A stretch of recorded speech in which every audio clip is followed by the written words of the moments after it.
It's the DLLS Cowboys Podcast, and we are on our second day of film breakdowns as we're getting ready for the Dallas Cowboys season. We're getting ready to get to training camp, and we have a former Dallas Cowboys wide receiver that's right here with us, and so it's really fun to have them take you through what are you looking for, what makes people so dangerous, what makes people so good, why is this guy so hard to handle, and it's a wide receiver series that we've been starting off with.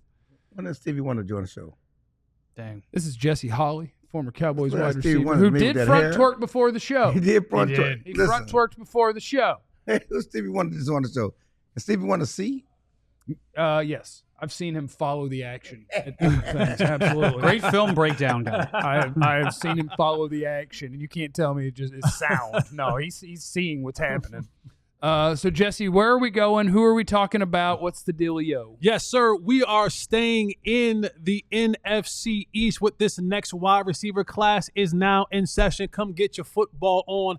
And we're talking about who I believe is going to be a headache for the Cowboys for at least the next 5 to 8, maybe 10 years. Maybe he could get up out of there, though. He might get up out of there. Maybe he could get up out of there. Maybe, but if he doesn't, okay. If he stays there, Malik Nabers. He's a monster. Wide receiver out of LSU, and this kid is dynamic. You talk about LSU wide receivers from the Odell Beckham to the Jarvis Landrys, and of course you have your Chase and Justin Jefferson and all these. He fits right in. Brian Thompson. Odell's the one he reminds me of when I was watching him in college because he's the only had same one sort good of catch. like you'll go through what you like about him. Yeah. But my thing with Malik Nabers is, and this was in a class with Marvin Harrison Jr., who was considered like the number one guy since the moment he got to college. When I watched both of them on tape, I was like, man, I think I would take Malik Nabers because you just can't stay in front of him. Like the full-size wide receiver, it's like, that's a real X receiver. He's a badass. I'm like, that's great, and that's an awesome player too. This dude, you just can't. Yeah. You can't stay in front of him. And that's at the line of scrimmage. That's in the route. That's what he does. His ability to be elusive, right? He's a really, really sharp and good route runner, has very strong hands. And we're going to look at a play where you see all of this on display from Malik Nabers. And I don't want it. If this was an and one mixtape, he would be. You gonna make somebody fall down? He snapped some ankles. Somebody, as the young kids say, he made some folks touch the earth. All right, man, let's pull up the tape, John. Here we go. All right, so we're going to start this thing out. I tell you guys every single time, when we break the huddle, the quarterback comes to the line of scrimmage, and we are looking at what is the safeties doing. If you look right now, you see that safety in the middle of the field. We consider that middle of the field closed.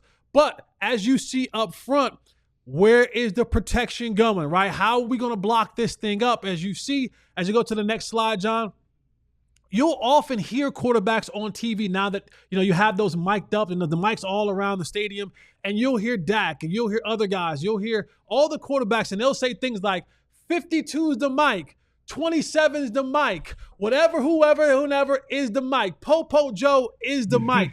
What is he telling you guys when he says 52 is the mic? Well, when you say 52 or whoever the number is the mic, or you see that quarterback pointing at that guy, he is alerting the offensive line because this is how the count goes. You have a center, 2 guards, and a tackle. If my math is correct, that's 1, 2, 3, 4, 5 guys. Most of the time, on the defense side of the ball, you're going to have 4 guys up front. So while the quarterback says so-and-so is the mic, he's letting the offensive line know that is your 5th guy. We start from there.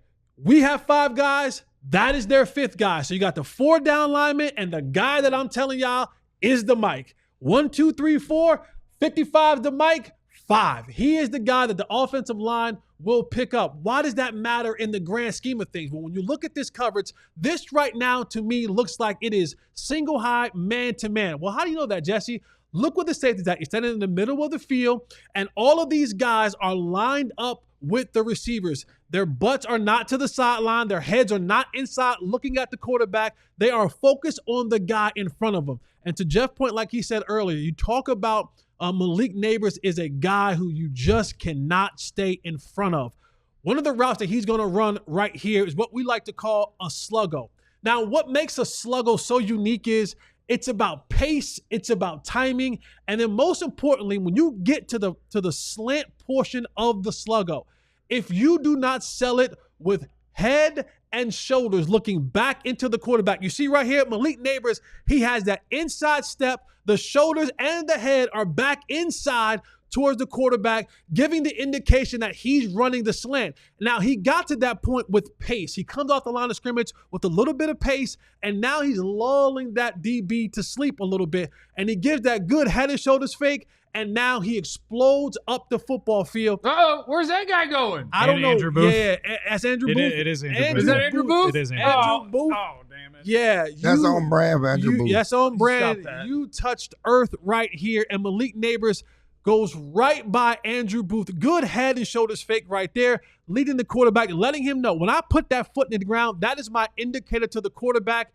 that the ball should be on its way to me. Now, I'm cutting this free safety, by the way. Now, here's Who the else thing. you worried about, Malik buddy? Nabers. Well, here's the thing. You should have lined up over Booth. Here's the thing, right? You got to. You know it's Booth. He that's gonna give him his Nabers over play. there. You got to keep it honest, right? You want your quarterback to sometimes look down the middle of the field to keep that safety in the middle of the field, just so I have enough time to throw that deep shot on the outside. Now, if I'm nitpicking this, I'm telling Malik Nabers, hey, son, don't fade away so much. Keep this thing as straight as you possibly can. We have enough separation between you and the safety. Daniel Jones, put the ball on him. Throw the ball on him. Well, sorry, but Daniel Jones, $40 million, put the ball on Malik Nabers, because if you hit him in stride, he has the opportunity, again, to make that other guy miss and then take the ball to the house. But you kind of throw it a little bit behind him. He has to kind of step back a little bit for the catch. But Malik Nabers is the guy the Cowboys will have to deal with.